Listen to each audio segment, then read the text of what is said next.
আপনি কি জীবনে ভালো থাকতে চান? আপনার মনে কি কয় যে আপনার মনে একটা শান্তি পান, এরকম একটা চান? তাহলে এই ভিডিওটা আপনার জন্য। কি করবেন জানেন? কারো প্রতি কখনো মায়া করবেন না।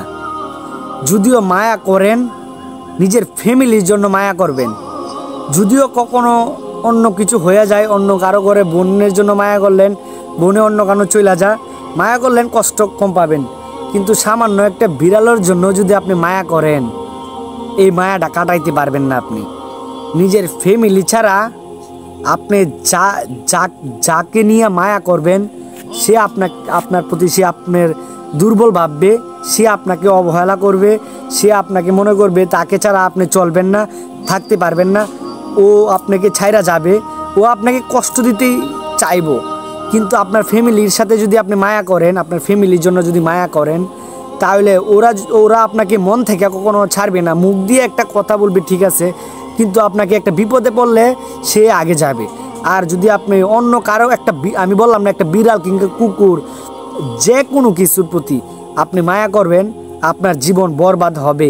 যদি 100%-এর আমি এখন সাইন দিয়া বললাম, এই ভিডিওর সাক্ষী রেখে বললাম, আপনি আমাকে বলবেন আবার যে আমি এর কাছে মায়া করে আমি ঠগি নাই, এর কাছে মায়া করে আমার মানসিক শান্তি আসছে, ওর প্রতি আমার মায়া লাগছে, পরে আমি ভালো আছি। এমন যদি ফ্যামিলি ছাড়া কারো কাছে মায়া করে ভালো থাকতে পারেন, আমি আপনাকে এই নাজমুলের মুখটা আর কোনোদিন এই ভিডিওর সামনে আসবো না। আর আপনি যদি ফ্যামিলির কাছে মায়া কইরা যদি আপনি কখনো ঠগেন, তাহলে এই কৈফতটা আমার কাছে নিবেন। আমি বললাম, আপনি বলবেন আমাকে কমেন্টে, ভিডিওর নিচে বলবেন যে নাজমুল, তোমার কথাটা আমি আমার ফ্যামিলির সাথে মায়া করে আমি ঠকে গেছি। যদি এটা বলতে পারেন, আমার জীবনে আমি ভিডিও করব না, কথা দিলাম আপনাকে আমি।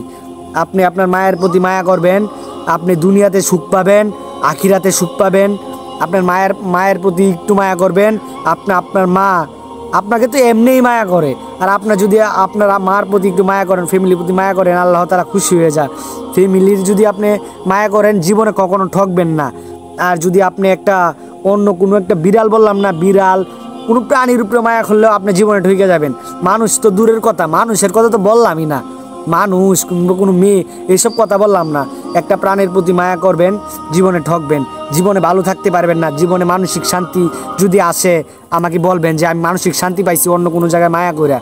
যদি ভালো থাকতে চান, আমি আবার এই একটা কথাই বলি, যদি ভালো থাকতে চান, ফ্যামিলির প্রতি মায়া আনেন, নিজের ভাইয়ের প্রতি মায়া আনেন, বাবা মার প্রতি মায়া আনেন, বলতে গেলে ফ্যামিলির প্রতি মায়া আনেন, কিন্তু বাহিরে একটা বিড়ালের প্রতি কখনো মায়া আনবেন না। যদি আমার কথার সাথে না মিলে, আপনি আমার কমেন্টে এসে আবার বইলা যাবেন যে আমি কখনো ভিডিও করব না, এই কমেন্টটা করে যাবেন। সবাই ভালো থাকবেন। আসসালামু আলাইকুম।